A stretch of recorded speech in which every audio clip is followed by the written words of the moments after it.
Hey guys, welcome to Y Yo Soy Cultura, a timeless series dedicated to getting to know our Los Angeles Latin dancing and all of the wonderful people that created it.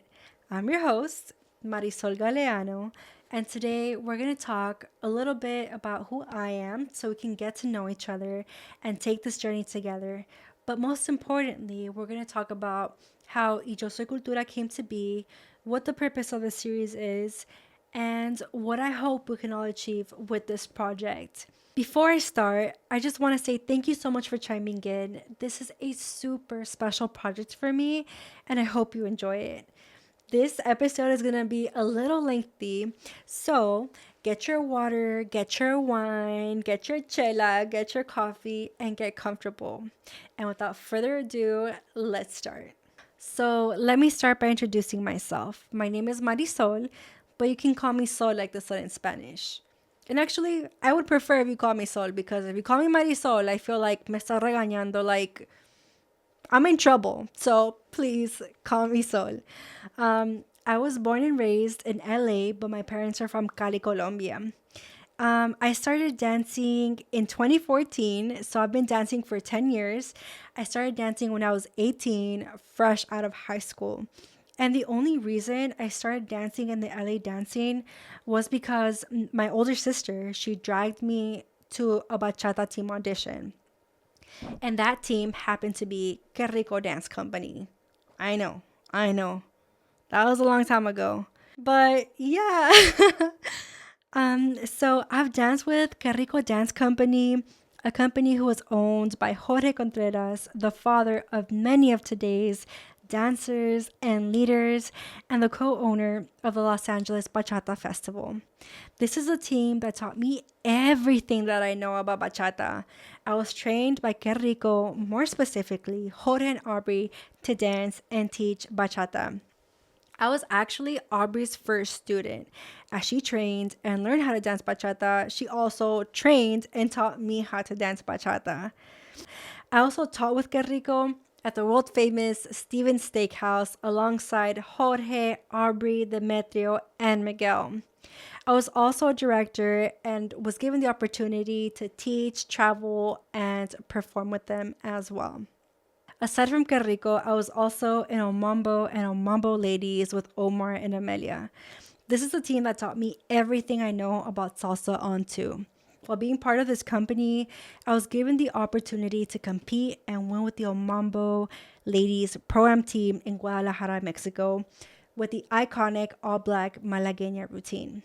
This is a routine that has been danced by many talented dancers such as Ashley Magana, Melissa Mitro, Grace Baeza, Katie Rosas, Melanie Mercedes, and even Tania Canarza. To this day, I feel so lucky to have been part of this project and routine that has inspired so many people literally around the world. So thank you so much, Amelia. I love you so much. You are so talented. And yeah, those are the two teams that built my foundation in the Latin dance scene. But I've also been part of other teams such as EMGC. I got to paint their beautiful logo mural, so go check that out whenever you have a chance. AMD and Entourage. Aside from that, I also taught at the Granada LA and I co-directed the Bachata Granada team with the homie Hector Llamas. And this is an opportunity that came to me when the Bachata Queen, Kathy Reyes, was making her move to the Bay Area. They were looking for someone to fill her position as she was making her transition. And I was very fortunate to be that person. And luckily, I also got to learn a lot from Kathy before she moved. So thank you so much, Kathy. Aside from dancing, I also worked with Audax Entertainment. I was a creative director and co-organizer for the first two All-Star Saturday events. And last but not least, I also make costumes for champions, which sounds so awesome to say. I've worked with really talented and amazing people, and together we've created amazing costumes. And that's basically the gist of it. Nowadays, I mostly dedicate myself to training, taking class, and social dancing. Will I ever be back on stage? Most definitely. And like, hopefully, most or all of you, I plan on dancing until I'm old and crusty. So, how did Y Yo Soy Cultura come to be? Well, for starters, one of the big reasons is due to my genuine love for different cultures.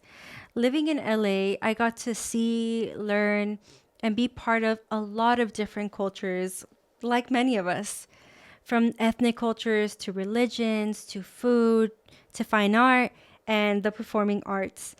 And what really amplified this passion of mine was studying anthropology. As I was joining the Latin dance scene, I was also taking a lot of anthropology courses. And what is anthropology? Anthropology is a scientific study of human culture in totality. So you explore the complexity of human beings, including lifestyles, evolution, and the impact of past and present. It's funny because what got me to take this class in college was the title. It was like witchcraft, magic, and religion. I literally thought that I was going to go to Hogwarts. I was like, that's it. This is magic. I'm going to Hogwarts. I'm a Harry Potter fan. Let's fucking do it. But this led me to something that I was ultimately super passionate about. Which brings me to the main reason that I decided to start this podcast. Our scene has changed. It has changed a lot over the years. And of course, change is inevitable and change is always good, right? But if I'm being honest, it just isn't the same anymore in a way where I feel that we're losing a lot of the important factors that cement this community and make it so special. Social dancing, performances, and events just don't quite feel the same anymore. When you go social dancing, there's little to no dance etiquette, no basics, no musicality, no connection, and a whole lack of humility. And that's not our scene, you know? So I've been thinking about this a lot because I have always loved social dancing. And for me, social dancing before was way more enjoyable and just a completely different experience. It felt more memorable, more fun, more welcoming, and more intimate. And not intimate in a sensual sense, but in a way where I, the follow, had to let go and feel the lead and the music. And at the same time, the lead also had to be aware enough to feel the experience the follow had solely off of a basic and a simple turn. There was raw human connection. And whether either was a beginner or advanced dancer, there was no judgment. There was trust and a strong respect for boundary, even though people left no room for Jesus, as we said, when they danced together. Today, when I go out social dancing, a lot of people just try to show off. There's a huge sense of cockiness, even. People try to do all the fancy things and they ignore the basics. They do all the rolls, all the turns, all the dips, but there's no actual connection. And I love all the turns and rolls and dips. But if someone asks me to dance, I want to dance with that person and to the music. I don't want to feel like I'm dancing by myself and I'm being used by the lead to show off.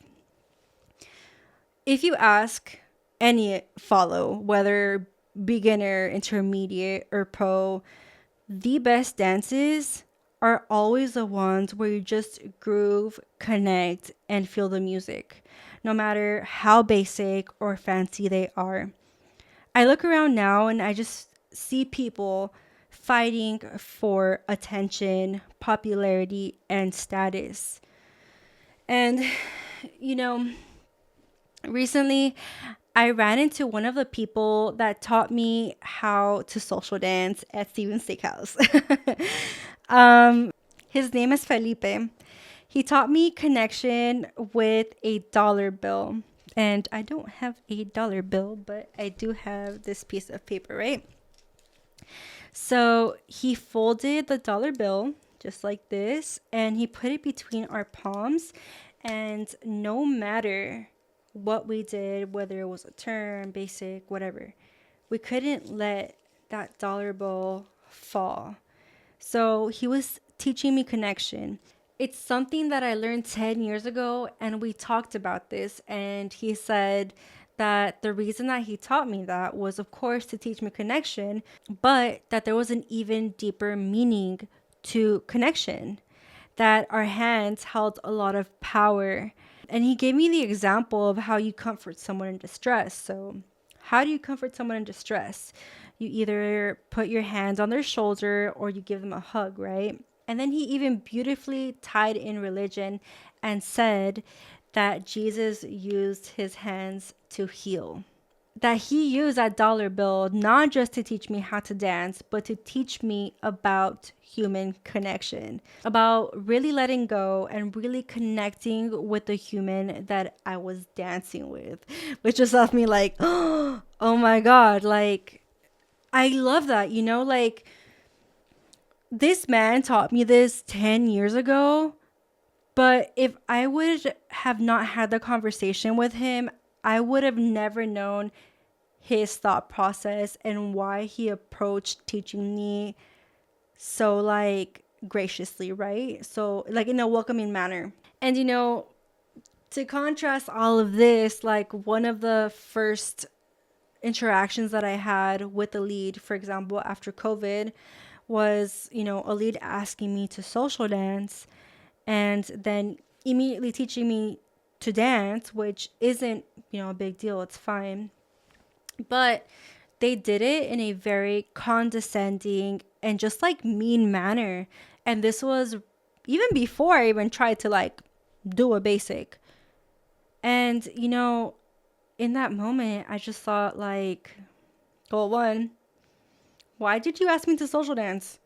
And two, thank God I'm not a beginner, or else that would have discouraged me so bad. And that's the thing, like that's the reason for Y Yo Soy Cultura. I don't want anyone else to go through an experience like that because it's something that can greatly impact you and intimidate you from like dancing. And then we move on to another subject. We have the fight of bachata versus salsa, or bachata sensual versus traditional, salsa on one versus two. And it's like, why are we all against each other? I really understand liking a certain dance style, but we're dancers. We should dance everything. We should be able to respect, learn, and adapt to different styles. That includes the subcategories of salsa and bachata. A song by Anthony Santos should not be danced the same as a song by JR. Dancing on two does not make you better than someone that dances on one, especially here in LA. LA, that once was the salsa capital, where the infamous LA salsa style on one was created. Our LA dancing is so diverse, so vibrant, so full of flavor. It's what makes our social dancing scene so different and so special and so captivating. And that's worldwide. It's our roots. So, where is it all going? Where has the sense of community gone? And then we move over to performances. Performances, unfortunately, are very rarely unique anymore. I feel like a lot of people just try to copy other people or other teams, whatever they see as popular, instead of finding their own personal and unique style. Now, of course, this doesn't apply to everyone because, we do have people that keep true to their essence, but I think the dynamic in performance has changed a lot in more recent times. It used to be so inspiring and exciting to watch performances. I remember going to my first Congress, which happened to be the Reno Latin Dance Fest, and watching performances and being so awe-inspired. I remember watching Yamule performing Volare, Majesty in Motion from San Diego performing a Shines routine to Tito's theme, Grizzly Dance Company performing their iconic Malevo routine, Ataque la Alemana y El Tigre performing their Romeo Santos tribute. And who can forget Alma Latina Tijuana performing their iconic Te Regalo una Rosa routine?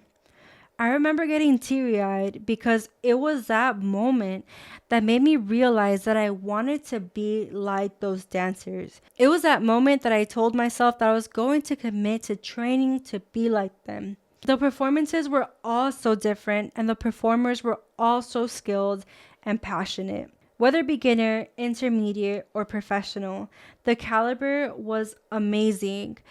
But then we fast forward to today, and I just feel like it's not the same. The art of choreography and performance just isn't there like it used to be.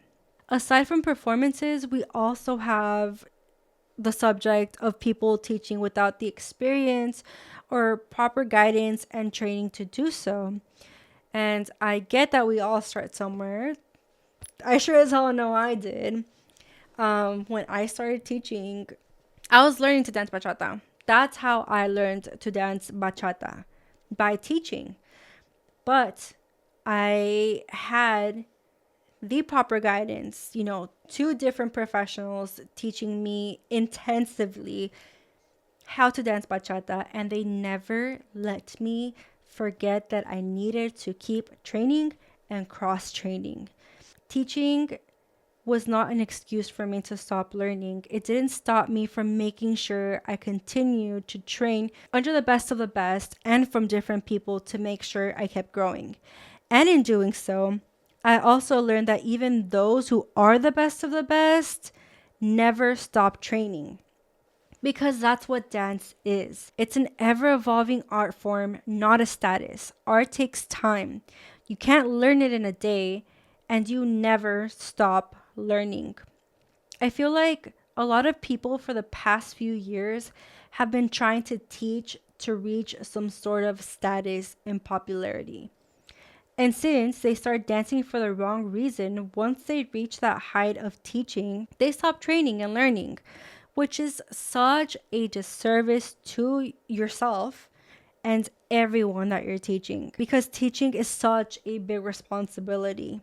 If you teach and perform, you should have a solid foundation. You need to keep training to solidify your technique. You should know how to do a basic, and you should have the musicality and ability to social dance. Why? Because Latin dancing comes from the street. We make it prettier and learnable by adding a structure and technique to it, but you'll never actually learn or be able to teach the true essence of a style if you can't social dance and immerse yourself in the community. This is where we get the sabor from. So, where did LA's unique essence go? All this frustration led me into asking, why? Why? How did we get here? What am I not seeing? And what can we do? For a while, I've been thinking about the why. Like, why does everything feel so upside down? Why do I see people not give our community the respect it deserves? Why do I see people not respecting the leaders that came before us? Why are people so cocky, even though they lack cultural and technical foundation? And thankfully, it hasn't only been me. I've had a lot of conversations with fellow social dancers and performers along the years that have seen the transition and feel the same way. So I started thinking back on my personal journey, the people that came before me, and I put myself in the shoes of modern era dancers so I could better understand how their experience might differ from dancers who came before them, like me. So, for starters, when I started dancing, I learned from and was surrounded by a lot of the people that created our dance scene. They would instill the importance of culture and history, and they would share the stories with us and tell us who our leaders are and were. When I was in Carrico, I was being taught by the person that gave birth to so many of the teams and leaders that our scene has or had. We learned about Jorge and his history and his partnerships with other really important people to our scene, like Leslie Ferreira, Alien Ramirez, or Serena Cuevas. Isaac and Silva, who were also directors in Carrico, were also very passionate in teaching us culture and history. When I decided to start my journey in salsa, My very first salsa class was a 4-hour workshop with the master and legend, Eddie Torres, alongside Maria Torres, Shani Talmor, and Celine Tovar. A class that was filled with legends themselves and where they share their own history as they taught. As I continued my endeavor with salsa, I joined Omambo, where Omar and Amelia made sure to instill cultural and historical respect for almost every single move they taught us. Literally. And that was because they wanted to do things with the utmost respect. They taught us to do it in the same way. They brought the best of the best from around the world to teach the whole company, and they learned beside us. One of the things that had such a huge impact on me and I've carried to this day was when they brought the master and salsa historian Tito Ortos to give the company a lecture on the history of salsa. And he in detail taught us about the development of the 5 major styles of salsa. His lecture touched on topics of roots of slavery, to the Palladium, to the jazz influences, and the Nicholas brothers. I cried like a crazy lady because I was just so inspired and moved. So, in reflecting, I realized that these are teams that don't exist anymore, as well as opportunities that not everyone can easily come across. I was really lucky to have experience learning from such legends, and not only did they teach me how to dance, but they taught me how to love and respect our culture. And in addition to this, I realized that there's also a huge disconnect between the 3 generations: the old generation, the middle generation, and the new generation. And this is something that is so important to bridge so that we can keep our LA scene alive. So I'm going to quickly break the generations down and mention a few key topics that we can hopefully learn about while meeting all of these wonderful individuals as we interview them. So starting with the older generation. The older generation, for one, was almost completely salsa based and very traditional. Bachata was barely entering the scene and it was mostly traditional. When our dancing started, it had a lot of ballroom roots, which is a very huge factor. This is a generation that built the floor we all dance on, that created the dreams and aspiration for all of us to follow. They did all the hard work and they used all their original and innovative ideas to create the foundation we all still use to be able to dance salsa and bachata. From world famous competitions at the Mayan to packed competitions at Stevens Steakhouse to winning competitions at the World Latin Dance Cup. They created dance styles that became world famous, like the Vasquez brothers did in creating LA style salsa on one.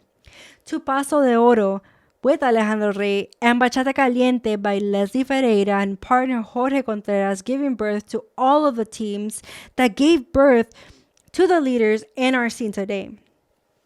There are people you don't even realize were dancing and competing at this time that still grace us with their talent and presence, like Santiago Aguilar, aka DJ Sonic, or Vince Torres, aka DJ Invincible.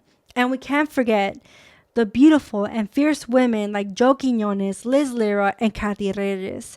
And this is just to name a few. Oh wait, and did I mention that our dancers and the Latin dancing made it onto MTV? Yeah, you heard right. The older generation all created, lived, and witnessed the glorious and groundbreaking moments in our LA dancing.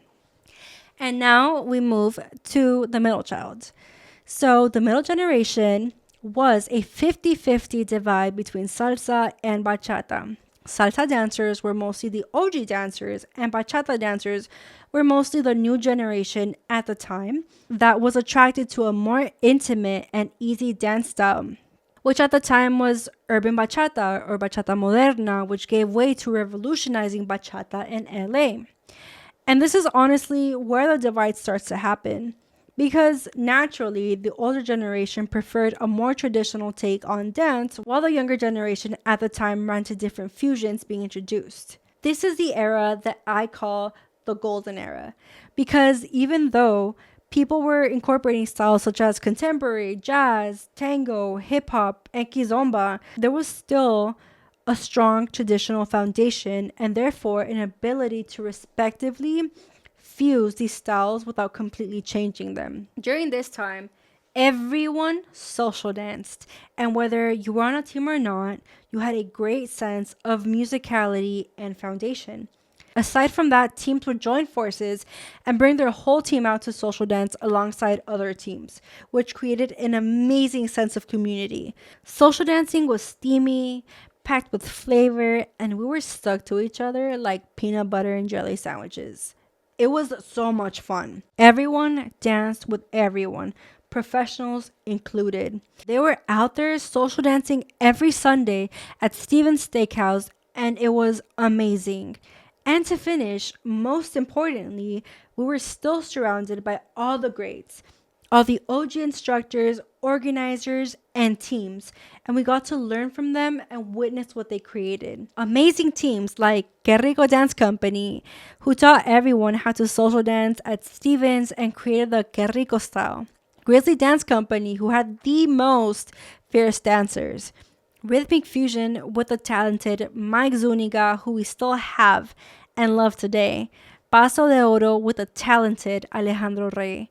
Latin Rhapsody, a hip hop bachata fusion team by Ruben Ochoa. MG Dance Company. Do I even have to explain why they're so talented? Evo and Shawnee, Los Anormales by Rodrigo Cortázar and Celine Tovar. Omambo and Omambo Ladies by Omar and Amelia. Alma Bachata LA, and who can forget Diva Chata, the most fierce women in our scene, all in one team. These were only a few teams that I got to name, but they were all part of the original generation or product of. The middle childs lived through part of the glory, saw the leaders, heard the tales, and lived through the golden era of traditional infusion. And now we move to the new generation. The new generation, I feel, had a huge, unexpected jump in the cultural timeline due to the exit of a lot of OG instructors that either stopped dancing or are teaching in other cities, states, or countries, followed by the impact of social media and bachata exploding worldwide, and lastly, COVID. All of the factors have caused a big cultural gap. There have been so many changes and transitions that our scene has gone through, and throughout all of these changes, it's kept growing, making it harder for incoming dancers to grasp what our community is truly about. Today, there are amazing teams that are out there, and we still have a lot of the OGs that we can learn from and that deserve to be noticed and respected.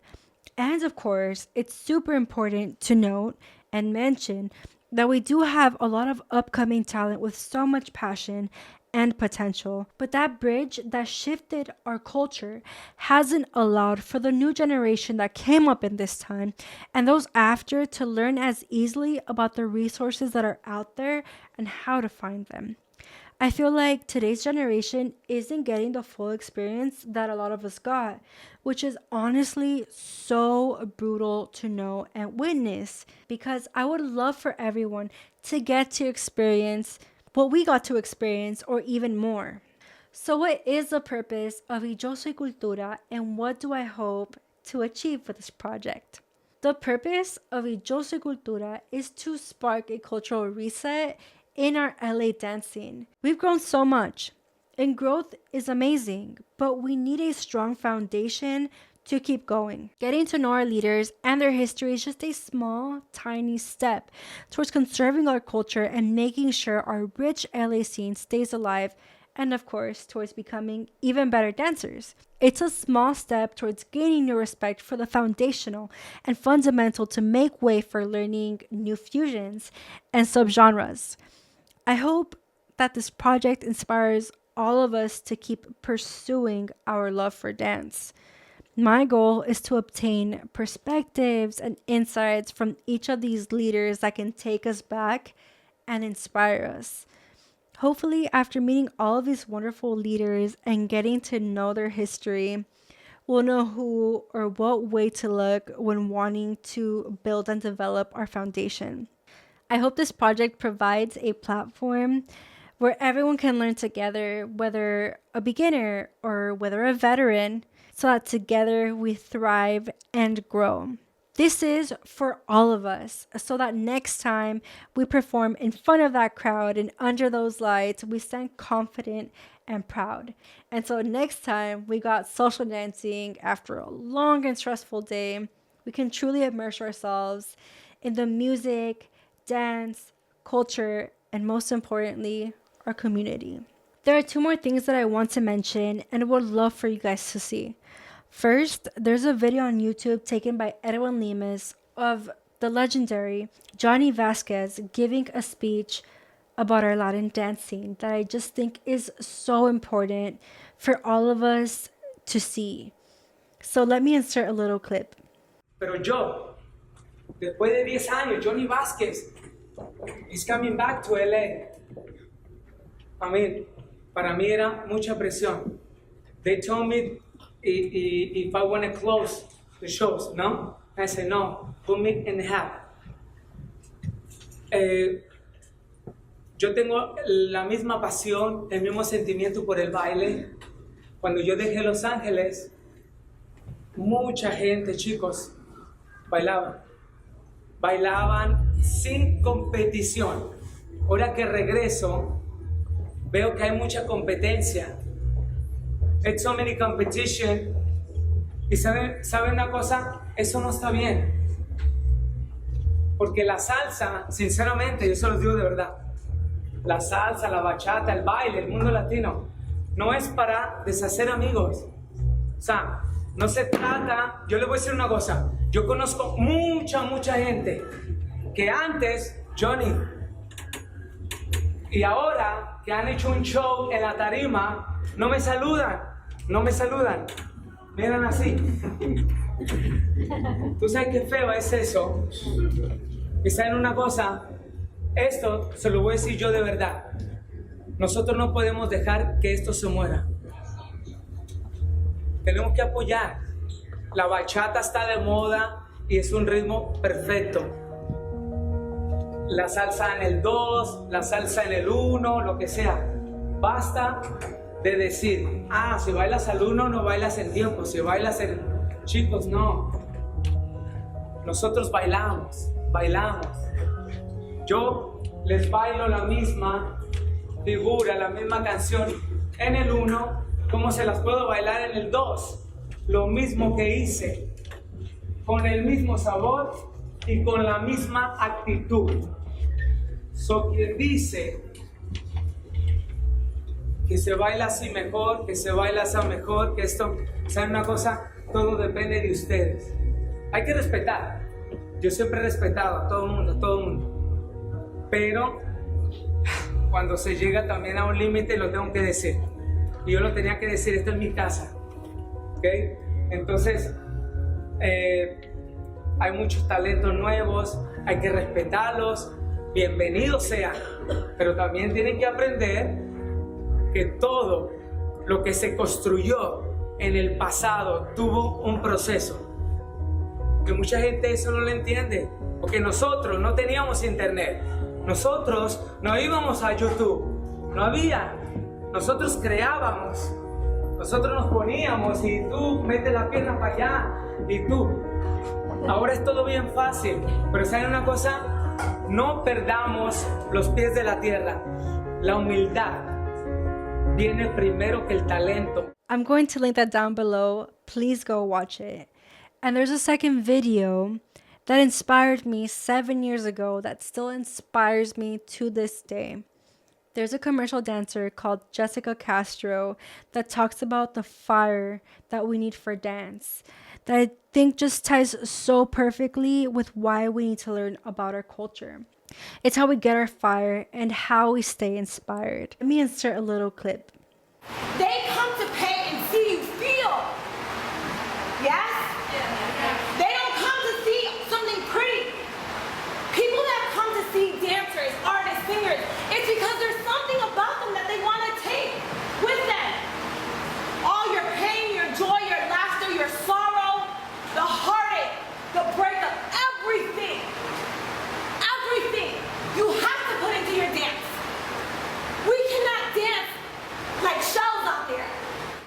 please go watch it.